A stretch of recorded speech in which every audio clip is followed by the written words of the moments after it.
पुढची आत्ताच्या घडीची अत्यंत महत्त्वाची मोठी ब्रेकिंग न्यूज। महायुतीमधनं रिपाई बाहेर पडलेली आहे। मुंबईत 38 ठिकाणी रिपाई म्हणजेच आरपीआय आपले उमेदवार देणार आहे।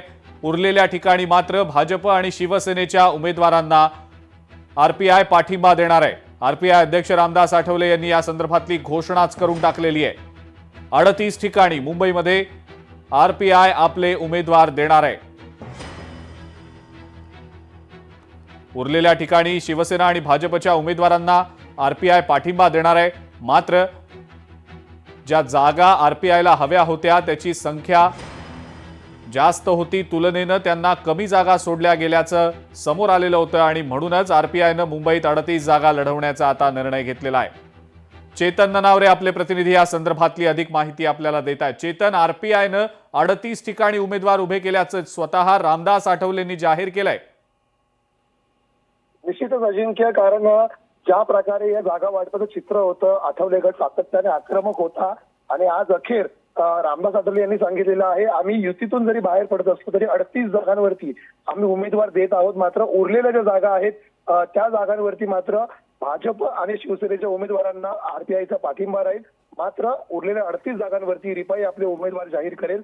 आज स्वतः मुख्यमंत्री देवेंद्र फडणवीस यांनी आठवले यांची समजूत काढण्यासाठी फोन केलेला होता, विनंती केली होती की आपण जागा वाटपामध्ये पुढाकार घेऊन लवकरात लवकर युतीची घोषणा करावी। मात्र आठवले यांनी आता मुख्यमंत्र्यांच्या विनंतीला धुडकावून कुठेतरी स्वतंत्रपणे 38 जागांवरती लढण्याचा निर्णय घेतलेला आहे। ही पहिली यादी आलेली आहे।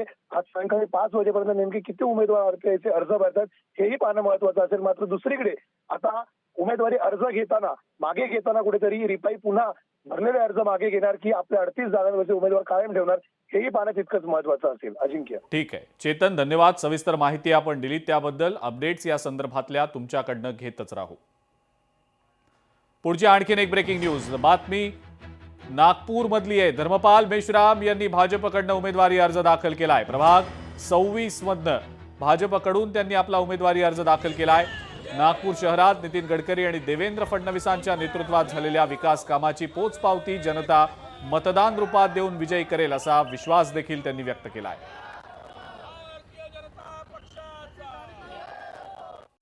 प्रभाग क्रमांक 26 मध्ये भारतीय जनता पक्षाच्या वतीने माझ्यासह सौ शारदाताई सुरेशजी बारई, बंटीभाऊ कुकडेजी आणि सीमाताई ढोमणे या 4 उमेदवारांना अधिकृत उमेदवारी मिळालेली आहे। नागपूर शहराने विकासाचे नवे निर्माण केलेले मापदंड हे पाहू जाता आणि मागच्या आमच्या कार्यकाळामध्ये प्रभाग क्रमांक 26 मध्ये आम्ही जो साधलेला सर्वांगीण विकास या माध्यमातून प्रभाग क्रमांक 26 ची जनता निश्चितपणाने आम्हा 4ही उमेदवारांना प्रचंड बहुमताने निवडून देतील असा विश्वास मी व्यक्त करतो।